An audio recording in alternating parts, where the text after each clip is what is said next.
সাল্লাল্লাহু আলাইহি ওয়াসাল্লামের বিশুদ্ধ হাদিস, যেটা সহিহ বুখারীতে বিশুদ্ধ সনদে সব বর্ণিত আছে। এই হাদিসগুলোর সারা বছরে আমরা যারা বিভিন্ন কার্যক্রমে লিপ্ত, আমরা এই হাদিস থেকে বঞ্চিত থেকে যাই। এই হাদিসের পাঠ, এর ব্যাখ্যা আমাদের কানে পড়ে না, এবং এর ফয়েজ ও বরকত থেকে আমরা বঞ্চিত থাকি।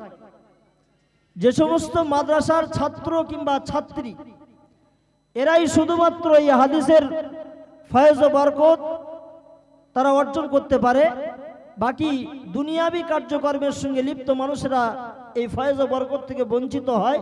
এই জন্য সালফে সালিহিন, আকাবিরিনে কেরাম তারা চিন্তা ভাবনা করে একটা মজলিস এমন করেছেন যে পুরো বছর যারা হাদিসের সঙ্গে সংযুক্ত, সম্পৃক্ত, যে সমস্ত ছাত্র ছাত্রীরা, আসাতিজা কেরামেরা, যারা হাদিস পড়াচ্ছেন, হাদিসের দর্শ দিচ্ছেন, যারা হাদিসের দর্শ শুনছে, এরা সওয়াব ও ফয়েজ ও বরকতে যেরকম ভাবে শরীক হয়ে যায়, তো কমসে কম জানো যারা দ্বীনি কর্মে, দুনিয়াবি কর্মের সঙ্গে লিপ্ত, তারা যেন বছরে একটা দিন হলেও এই হাদিসের এই তাফসীর, হাদিসের এই ব্যাখ্যা বিশ্লেষণ শোনার মতো সৌভাগ্য তারা অর্জন করতে পারেন, এবং পুরো সওয়াবের যেন তারা হকদার হয়ে যান। বলুন সুবহানাল্লাহ। একটা সিম্পল একটা মশলা দিলে আপনারা খুব ভালো বুঝবেন। মনে করেন আজকে জোহরের নামাজ, এই জোহরের নামাজ জামাতে শরীক হতে অনেকজনের বিলম্ব হয়েছে। তো জোহরের নামাজে যদি কেউ বিলম্ব করে আসে, দেরিতে আসে, মনে করেন 1 রাকাত সে পেয়েছে, বাকি 3 রাকাত তার থেকে ছুটে গেছে। মসলা সকলের জানা রয়েছে, এক্ষেত্রে যে ব্যক্তি 3 রাকাত ছুটে গেছে, 1 রাকাত মাত্র পেয়েছে, সেও পুরো জামাতের সে সওয়াব পেয়ে যাবে। বলুন সুবহানাল্লাহ। মান আদরাকার রাকাআ, মান আদরাকার রুকুআ ফাকাদ আদরাকার রাকাআ। যদি কোনো ব্যক্তি, এটাও বলা আছে হাদিসে, রাসূলুল্লাহ সাল্লাল্লাহু আলাইহি ওয়াসাল্লাম বলেছেন, যদি কোনো ব্যক্তি রুকু পায় নামাজের, তো সে পূর্ণ রাকাতটা পেল বলে গণ্য হবে। বলুন সুবহানাল্লাহ। যদিও মারাতিবের পার্থক্য, দরজার পার্থক্য, স্তরের পার্থক্য, যে ব্যক্তি ফরজ নামাজে জামাতে তাকবীরে উলার সঙ্গে শরীক রয়েছে ইমামের সাথে, সেই ব্যক্তি যতটা মর্যাদা, আর একজন ব্যক্তি 4 রাকাত নামাজের শেষ রাকাতে এসে শামিল হয়েছে, এই দুজনের মর্যাদা কিন্তু সমান নয়। কিন্তু জামাতের যে সওয়াব, এই জামাতের সওয়াব এই যে ব্যক্তি 3য় রাকাত, 4র্থ রাকাতে এসে অংশগ্রহণ করেছে, এও পেয়ে যাবে। বলুন সুবহানাল্লাহ। তো যে সমস্ত ছাত্র কিংবা যে সমস্ত ছাত্রীরা সারা বছর সহিহ বুখারী শরীফের দর্শ তারা শুনছে, এরা পূর্ণ বছর এই সহিহ বুখারী শরীফের ফয়েজ ও বরকত তারা অর্জন করার সুযোগ পাচ্ছে। কিন্তু আমরা যারা সাধারণ মানুষ, আমরা যারা সহিহ বুখারী শরীফ থেকে ফয়েজ ও বরকত অর্জন করতে পারি না, আমাদের জন্য আমাদের উলামায়ে কেরাম, পূর্বসূরি আকাবিরিন, তারা চিন্তা করে আনুষ্ঠানিকভাবে সহিহ বুখারী শরীফের শেষ হাদিসটা পাঠ করে সকলকে শোনান, যাতে করে যে সমস্ত ছাত্ররা ছাত্রীরা তারা পুরো বছর পড়ে যেরকম সওয়াব অর্জন করেছে, এই একটা হাদিসে অংশগ্রহণ করে এরাও যেন অতটা সওয়াবের অধিকারী হতে পারে। বলুন না সুবহানাল্লাহ। যদিও মর্যাদার পার্থক্য। প্রথম বিষয়, সময় যেহেতু খুবই স্বল্প, আমরা আজকে যে কিতাব সহিহ বুখারী শরীফ, যেটা বিস্তারিত আলোচনা ইমাম বুখারী রাহমাতুল্লাহ আলাইহি সম্পর্কেও কিছুটা আপনারা শুনতে পাবেন। আজকে যিনি শায়েখ আসছেন, তিনি আপনাদের এর দর্শ দেবেন, বিস্তারিত আলাপ আলোচনা তিনি করবেন। আমি শুধুমাত্র একটু ঝলক আপনাদের সামনে রাখছি, শুধু একটু পরিচয় করে দিচ্ছি যে সহিহ বুখারী শরীফ কি জিনিস। সহিহ বুখারী শরীফ, যেটা আমরা বা আমাদের সমাজে সহিহ বুখারী বলেই আমরা চিনি বা জানি, অথচ এর একটা পূর্ণ নাম আছে, আল জামিউল মুসনাদুস সহিহ আল মুখতাসারু মিন উমুরি রাসূলিল্লাহ সাল্লাল্লাহু আলাইহি ওয়াসাল্লাম ওয়া সুনানিহি ওয়া আইয়ামিহি। এটা হলো সহিহ বুখারী শরীফের পূর্ণাঙ্গ নাম। আর এই সহিহ বুখারী শরীফের লেখক যাকে আমরা ইমাম বুখারী রহমাতুল্লাহ আলাইহি নামে চিনি, এনার পূর্ণ নাম হলো আমিরুল মুমিনিন ফিল হাদিস আবু আব্দুল্লাহ মুহাম্মদ বিন ইসমাইল আল বুখারী রাহিমাহুল্লাহ। তো ইমাম বুখারী রহমাতুল্লাহ আলাইহি এই যে সহিহ বুখারী শরীফ লিখেছেন, সহিহ বুখারী শরীফের শুরুতে যে হাদিস নিয়ে এসেছেন এটা ঈমান সংক্রান্ত হাদিস, খুব ভালো করে বুঝবেন। আর সহিহ বুখারী শরীফের শেষ হাদিস যেটা নিয়ে এসেছেন সেটা তাওহীদ সংক্রান্ত হাদিস। কালিমাতানি হাবিবাতানি ইলার রহমান, এই যে হাদিসটা আজকে যেটা পাঠ করা হবে এটা তাওহীদ সংক্রান্ত হাদিস। প্রথম হাদিস ঈমান সংক্রান্ত, শেষ হাদিস তাওহীদ সংক্রান্ত। আর এই তাওহীদের উপরেই ঈমানের ভিত্তি। বলুন না সুবহানাল্লাহ। বোঝা গেল যে প্রথম হাদিস সেটাও ঈমান সম্পর্কে, শেষ হাদিস সেটাও ঈমান সম্পর্কে। বলবেন না সুবহানাল্লাহ। ইমাম বুখারী রহমাতুল্লাহ আলাইহির মেধা, তার যে কিতাব লেখার ধরন সম্পূর্ণ আলাদা, আপনি চিন্তা করলে অবাক হয়ে যাবেন। ঠিক তেমনি ভাবে আমি আরেকটা দৃষ্টান্ত আপনাদেরকে দিই। সহিহ বুখারী শরীফ যে প্রথম হাদিস, ইন্নামাল আ'মালু বিন্নিয়াত, সমস্ত কাজ নির্ভর করে, সমস্ত আমল নির্ভর করে নিয়তের উপর। এই হাদিসটা আমল সংক্রান্ত হাদিস। আর সহিহ বুখারী শরীফের শেষ যে হাদিসটি, কালিমাতানি হাবিবাতানি ইলার রহমান খফিফাতানি আলাল লিসান সাকিলাতানি ফিল মিজান সুবহানাল্লাহি ওয়া বিহামদিহি সুবহানাল্লাহিল আযীম, এই যে হাদিসটা পাঠ করা হবে। প্যারা নবী বলেন যে দুটি কালিমা, কালিমা যদিও বলেছেন কিন্তু অর্থ হলো কালাম বা বাক্য। যেরকম আমাদের সমাজেও প্রচলিত আছে, আমরা বলি যে কালিমায়ে তাওহীদ, কালিমায়ে শাহাদাত, অথচ কালিমা মানে একটা কথা আর কালাম মানে পূর্ণ কথা তথা বাক্য।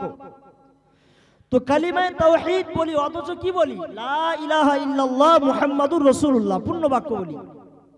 কালিমায়ে শাহাদাত বলি, অর্থাৎ এক বচনের শব্দ আমরা ব্যবহার করি, অথচ বলি আশহাদু আল্লা ইলাহা ইল্লাল্লাহ ওয়া আন্না মুহাম্মাদার রাসূলুল্লাহ, ওয়া আশহাদু আন্না মুহাম্মাদার রাসূলুল্লাহ, অথচ বলছি কালিমায়ে শাহাদাত আর পাঠ করছি পূর্ণ কালিমা, পূর্ণ কালাম। তো যাই হোক, প্যারা নবী বলেছেন যে দুটি কালিমা, দুটি বাণী এমন রয়েছে যে দুটি বাণী আল্লাহর কাছে অত্যন্ত প্রিয় আর জবানে পড়তেও খুবই হালকা। তার মানে এর উচ্চারণ খুব কঠিন নয়। সাকিলাতানি ফিল মিজান, এত সহজ বাক্য, তারপরেও মিজানের পাল্লায় সওয়াবের দিক দিয়ে এর ওজন অত্যন্ত ভারী। বলুন সুবহানাল্লাহ। সেই দুটি কালিমা কি, সেই দুটি বাণী কি? সুবহানাল্লাহি ওয়া বিহামদিহি সুবহানাল্লাহিল আযীম। এক হলো সুবহানাল্লাহি ওয়া বিহামদিহি, তার মানে আল্লাহ আমি প্রশংসা সহ তোমার পবিত্রতা বর্ণনা করছি, সুবহানাল্লাহি ওয়া বিহামদিহি সুবহানাল্লাহিল আযীম, আর আমি আল্লাহর প্রশংসা করছি যিনি মহান।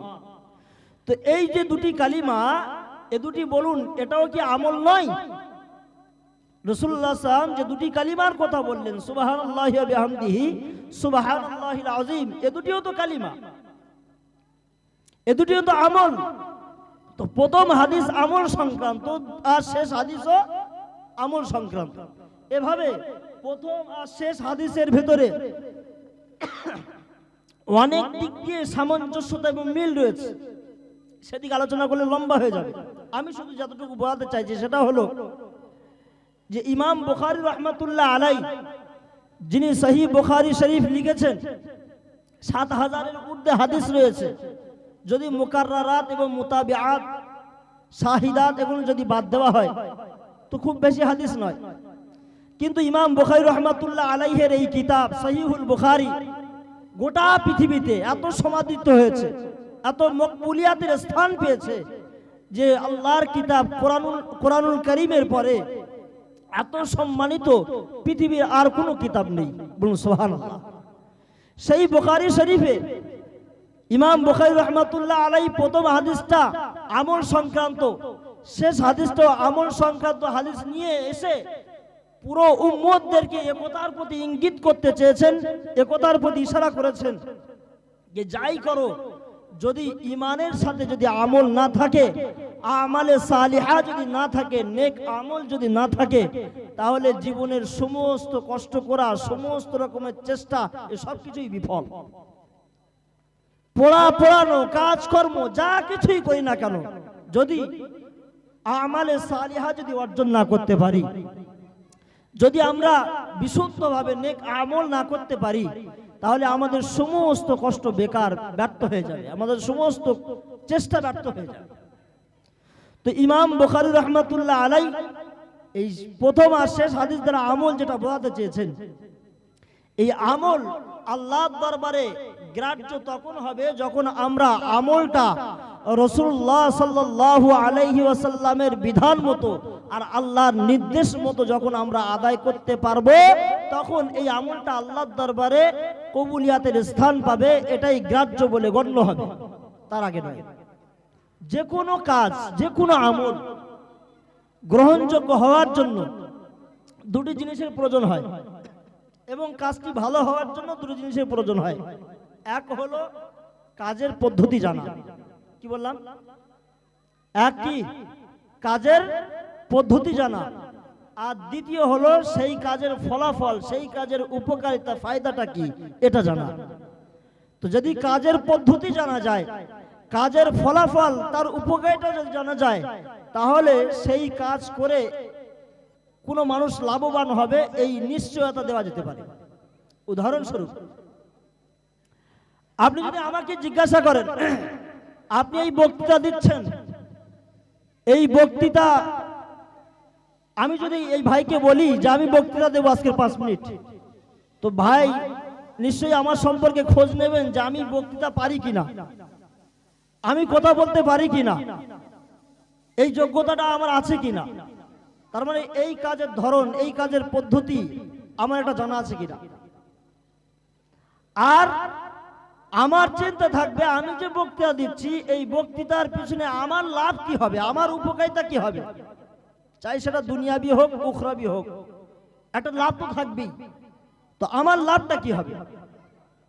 যদি এই দুটো থাকে, তাহলে সেই কাজ মঞ্জিলে মকসুদ পর্যন্ত, নির্দিষ্ট একটা গন্তব্য পর্যন্ত পৌঁছানো সম্ভব। আর যদি এই রকম মন মানসিকতা না থাকে যে কাজ হচ্ছে হোক, আর করছি করি, কি হবে না হবে পরের কথা, তো এই অনিশ্চয়তার সঙ্গে যদি কাজ করা হয়, সেই কাজ দ্বারা কোনোদিনও মঞ্জিলে মকসুদ তথা নির্দিষ্ট গন্তব্যস্থল পর্যন্ত পৌঁছানো সম্ভব নয়। তো বলছিলাম, নেক আমল করতে হবে, এটা আমরা সহিহ বুখারী শরীফের এই প্রথম এবং শেষ হাদিস দ্বারা বুঝতে পারলাম, ইশারা ইঙ্গিতে। কিন্তু এই নেক আমলটা কি পদ্ধতিতে করব, এবং এই নেক আমল করলে কি লাভ হবে, এটা যদি আমার আপনার জানতে হয়, তাহলে এর জন্য আমার আপনাকে নেক আমাল সম্পর্কের ইলম, নেক আমাল সম্পর্কের জ্ঞান অন্বেষণ করা আগে জরুরি। এই জন্য প্যারা নবী সাল্লাল্লাহু আলাইহি ওয়াসাল্লাম হাদিস শরীফের মধ্যে বলেছেন, মান ইউরিদিল্লাহু বিহি খায়রান ইউফাক্কিহু ফিদ্দীন, সেই ব্যক্তি সর্বোত্তম, সেই ব্যক্তি সর্বশ্রেষ্ঠ। মান ইউরিদিল্লাহু বিহি খায়রান ইউফাক্কিহু ফিদ্দীন, যার মধ্যে দ্বীনের গভীরতা, দ্বীনের জ্ঞান রয়েছে, সেই ব্যক্তি তোমাদের মধ্যে সর্বশ্রেষ্ঠ ব্যক্তি। যার মধ্যে দ্বীনের তাফাক্কু, দ্বীনের বুঝ শক্তি যার মধ্যে রয়েছে, তার কারণ সে দ্বীন বোঝে মানে নেক আমাল বোঝে, সে দ্বীন বোঝে মানে নেক আমাল সম্পর্কে সে ওয়াকিফা। তো নেক আমাল বুঝতে গেলে আমাকে আপনাকে দ্বীনের জ্ঞান প্রথমে অর্জন করতে হবে, প্রথমে অর্জন করতে হবে। তাহলেই কোনটা সৎ আমল, কোনটা খারাপ আমল, এবং সেই আমলের ফজিলা, সেই আমলের মর্যাদা কি, সেই আমল থেকে কি উপকৃত হতে পারবো, এইটার জ্ঞানও আমি আপনি অর্জন করতে পারবো। ইয়ারফাইল্লাহুল্লাযীনা আমানু মিনকুম ওয়াল্লাযীনা উতুল ইলমা দারাজাত। কারণ আল্লাহ রাব্বুল আলামিন বলেন সূরা মুজাদালার 11 নম্বর, তোমাদের মধ্যেই সেই সমস্ত ব্যক্তি যারা ঈমান আনয়ন করেছে এবং যারা ইলম অন্বেষণ করেছে, ইলম অর্জন করেছে, তাদের মর্যাদা অতি উচ্চ। আল্লাহ রাব্বুল আলামিন ঠিক কোরআন শরীফের অন্যত্রে বলেন, কুল হাল ইয়াস্তাবিল লাযিনা ইয়ালামুনা ওয়াল লাযিনা লা ইয়ালামুন। ওগো রাসূল, আপনি জগৎবাসীদেরকে জানিয়ে দিন, যারা ইলম অন্বেষণ করেছে, যারা জ্ঞান অর্জন করেছে আর যারা জ্ঞান অর্জন করতে পারেনি, এই দুই শ্রেণীর মানুষ কখনোই সমপর্যায়ের আর সমান হতে পারে না। এই দুই শ্রেণীর মানুষ কখনোই সমান হতে পারে না। যাদের ইলম রয়েছে, যাদের জ্ঞান রয়েছে আর যাদের জ্ঞান নেই, কখনোই সমান নয়। তো যে কথা বলছিলাম, সময় কিন্তু খুবই সংক্ষেপ। বর্তমান সময়ে এই ইলম, প্রথমত তো আপনাকে আমলে সালেহা চিনতে হবে, নেক আমল চিনতে হবে। আর নেক আমল চেনার জন্য ইলম জরুরি।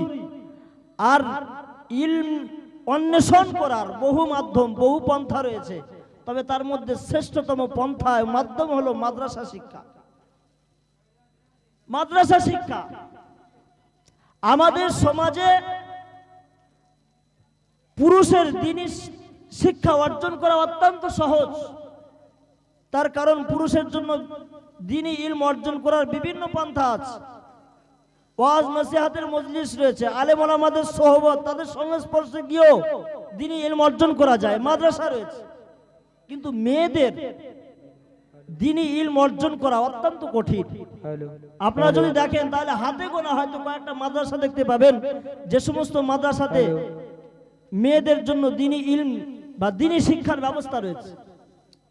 অথচ রাসূলুল্লাহ সাল্লাল্লাহু আলাইহি ওয়াসাল্লাম সুনানে ইবনে মাজাহ 224 নম্বর হাদিসে হযরত আনাস রাদিয়াল্লাহু তাআলা আনহু থেকে বর্ণিত, রাসূলুল্লাহ সাল্লাল্লাহু আলাইহি ওয়াসাল্লাম বলেন, তলাবুল ইলমি ফরিদাতুন আলা কুল্লি মুসলিম। প্রত্যেক মুসলমানের উপরে দ্বীনি ইলম, চাই সে মুসলমান নারী হোক কিংবা পুরুষ, প্রত্যেক মুসলমানের উপরে দ্বীনি ইলম শিক্ষা করা ফরজ। দ্বীনি ইলম শিক্ষা করা ফরজ। এর দুটো ভাগ, একটা হলো প্রাথমিক শিক্ষা আর একটা হলো উচ্চ পর্যায়ের শিক্ষা। প্রাথমিক শিক্ষা করা প্রত্যেক নারী পুরুষের জন্য হলো ফরজে আইন, আর উচ্চ দ্বীনি শিক্ষা অর্জন করা এটা নারী পুরুষের জন্য ফরজে কিফায়া। কিন্তু আমরা যদি দেখি এই ফরজ বিধানটা আমাদের সমাজ থেকে এটা তর্ক হয়ে যাচ্ছে, এটা উঠে যাচ্ছে। ফরজ বিধানের প্রতি আমাদের কোনো গুরুত্ব নেই, বিশেষ করে নারী শিক্ষার প্রতি আমাদের কোনো গুরুত্ব নেই। অথচ রাসূলুল্লাহ সাল্লাল্লাহু আলাইহি ওয়াসাল্লাম পুরুষের জন্য এই শিক্ষাটা যতটাই ফরজ করেছেন, একটা নারীর জন্য ততটাই ফরজ করেছেন। ওদি কিন্তু বলতে গেলে বলা যাবে যে পুরুষের চাইতে বর্তমান সমাজে নারী শিক্ষার গুরুত্ব অপরিসীম। তার কারণ পুরুষের বিভিন্ন শেখার পন্থা রয়েছে, কিন্তু নারীর শেখার পন্থা নেই। এবং একটা নারী থেকে দ্বীনি এই শিক্ষা যতটা বিস্তার লাভ করবে, একটা পুরুষের থেকে ততটা বিস্তার লাভ করবে না। পুরুষের কাজই হলো ঘরের বাইরে থাকা, আর মেয়েদের কাজ হলো ঘরের ভিতরে থাকা। একটা বাচ্চার যেখান থেকে তার ভিত গঠন হবে, সেই সময় থেকে নিয়ে মা তাকে আল্লাহ আল্লাহ বলা শেখাবে, তাকে পাক নাপাকির মশলা শেখাবে, তাকে নামাজের মশলা শেখাবে, নামাজের ট্রেনিং দেবে। এটা মাই করতে পারে, পুরুষের জন্য সম্ভব না। হাদিস শরীফে রাসূল করিম সাল্লাল্লাহু আলাইহি ওয়াসাল্লাম নামাজের জন্য, বাচ্চাদেরকে নামাজ পড়ার জন্য আদেশ করতে বলেছেন। সেটা হলো 7 বছর বয়স। আর যদি 10 বছরে যদি সেই বাচ্চা না পড়ে, তাহলে তার জন্য প্রহার করার তথা তাকে শাসন করার হুকুম দিয়েছে। তো রাসূলুল্লাহ সাল্লাল্লাহু আলাইহি ওয়াসাল্লাম একটা বাচ্চাকে, তার মানে বলতে চেয়েছেন যে 7 বছরের আগে আগে তাকে যেন পূর্ণাঙ্গ নামাজের ট্রেনিংটা তাকে যেন দেওয়া যায়। বলুন সুবহানাল্লাহ। এই 7 বছরের আগে পূর্ণ নামাজের ট্রেনিং কি পিতা দিতে পারে? এটা সম্ভব মায়ের দ্বারাই। এই ছোট বয়সে বাচ্চাকে এইভাবে গড়ে তোলা, এটা মায়ের দ্বারাই সম্ভব। তো সেই মা যদি মজবুত না হয়, মা যদি দ্বীনি ইলম থেকে যদি পিছনে থেকে যায়, তাহলে সমাজ আস্তে আস্তে আস্তে আস্তে দ্বীন ও ইসলাম থেকে পিছিয়ে পড়ে যাবে। প্যারা নবী মুহাম্মদুর রাসূলুল্লাহ সাল্লাল্লাহু আলাইহি ওয়াসাল্লাম, আমরা সবাই জানি এই বিষয়টা, যে বিশ্বনবী সাল্লাল্লাহু আলাইহি ওয়াসাল্লামের এট আ টাইম একসঙ্গে 9 জন স্ত্রী ছিল, তাই না? রাসূলুল্লাহ সাল্লাল্লাহু আলাইহি ওয়াসাল্লাম 11 জন স্ত্রী রেখেছিলেন, কিন্তু একই টাইমে একই সঙ্গে 9 জন স্ত্রী রেখেছিল। আজ আমাদের সমাজে কিছু মানুষের আকল হারিয়ে গেছে, তারা বলতে চায়, তারা বোঝাতে চায় যে রাসূলুল্লাহ সাল্লাল্লাহু আলাইহি ওয়াসাল্লাম যৌবনের তাড়নায়, যৌবনের আকাঙ্ক্ষা নিবারণের জন্য, মিটানোর জন্য এতগুলো বিয়ে করেছেন। নাউযুবিল্লাহি মিন যালিক। রাসূলুল্লাহ সাল্লাল্লাহু আলাইহি ওয়াসাল্লাম একটা কথা শুনে রেখে দেন, বিশ্বনবী সাল্লাল্লাহু আলাইহি ওয়াসাল্লাম যদি যৌবনের তাড়নায় বিবাহ করতেন, এতগুলো স্ত্রী রাখতেন, তাহলে বিশ্বনবী শুধুমাত্র 9 জন স্ত্রী রাখতেন না, বরং তার জন্য 16,000 স্ত্রী রাখার দরকার ছিল। যদি বলেন কেন, বলুন একটা পুরুষের জন্য কতজন স্ত্রী রাখা যায়? আছে একটা পুরুষ সর্বোচ্চ কতজন স্ত্রী রাখতে পারে? 4টে। আর বিশ্বনবী সাল্লাল্লাহু আলাইহি ওয়াসাল্লামের শরীরে আল্লাহ রাব্বুল আলামিন 4000 জান্নাতি বীর পুরুষের শক্তি দান করেছিলেন। বলুন সুবহানাল্লাহ। তো 4000 গুণ করে দেখুন, 4000 গুণ করে দেখুন এবারে। তো রাসূলুল্লাহ সাল্লাল্লাহু আলাইহি ওয়াসাল্লামের যদি হিসাব করা হয়, একটা পুরুষ যদি সর্বোচ্চ 4 জন স্ত্রী রাখতে পারে, রাসূলুল্লাহ সাল্লাল্লাহু আলাইহি ওয়াসাল্লামের 16,000 স্ত্রী রাখার ক্ষমতা ছিল। বলুন সুবহানাল্লাহ। তো বিশ্বনবী সাল্লাল্লাহু আলাইহি ওয়াসাল্লাম এতটাই বীর পুরুষ ছিলেন, কিন্তু তারপরেও ওই 9 জন স্ত্রী রেখেছেন। যাই বা হোক, এই একাধিক স্ত্রী রেখেছিলেন রাসূলুল্লাহ সাল্লাল্লাহু আলাইহি ওয়াসাল্লাম, তার সবচাইতে বড় একটি কারণ হলো এটি দ্বীনের স্বার্থে রাসূলুল্লাহ সাল্লাল্লাহু আলাইহি ওয়াসাল্লাম রেখেছিলেন। তার কারণ, যে সমস্ত মাসলা মাসাইল যেগুলো কোনো পুরুষের কাছ থেকে শেখা যায় না, পুরুষের কাছ থেকে জানা যায় না, পুরুষের কাছে জানতে যাওয়া লজ্জার কারণ, সেই জিনিসগুলো শুধুমাত্র মেয়েদের কাছ থেকে জানা যায় এবং স্বামীর কাছ থেকে জানা যায়। স্বামীর কাছে মেয়েদের কোনো লজ্জা নেই। রাসূলুল্লাহ সাল্লাল্লাহু আলাইহি ওয়াসাল্লাম স্ত্রীদের এই টিমটা তৈরি করেছেন, দ্বীনের এই সমস্ত মাসলা মাসাইলগুলো তাদের ভেতরে পুষ্ট করে পুরো গোটা সমাজের উম্মতের মহিলাদেরকে তাদের মাঝে এই দ্বীনের মাসলা মাসাইলগুলো বিতরণ করার জন্য। বলুন সুবহানাল্লাহ। তো রাসূলুল্লাহ সাল্লাল্লাহু আলাইহি ওয়াসাল্লাম নারী শিক্ষার ব্যবস্থা রাসূলুল্লাহ সাল্লাল্লাহু আলাইহি ওয়াসাল্লাম ঘর থেকেই করেছেন এবং তার গুরুত্ব প্রদান করেছেন। আল্লাহ রাব্বুল আলামিন আমাদের সকলকে এই শিক্ষার প্রতি, আমাদের বাচ্চাদেরকে, আমাদের মেয়েদেরকে এই শিক্ষার প্রতি আমরা যেন যত্নবান হতে পারি এবং যেন এই শিক্ষায় আমরা তাদেরকে শিক্ষিতা করতে পারি। আল্লাহ রাব্বুল আলামিন আমাদের সকলকে তৌফিক দান করুন। ওয়া আখির দাওয়ানা আলহামদুলিল্লাহি রাব্বিল আলামিন।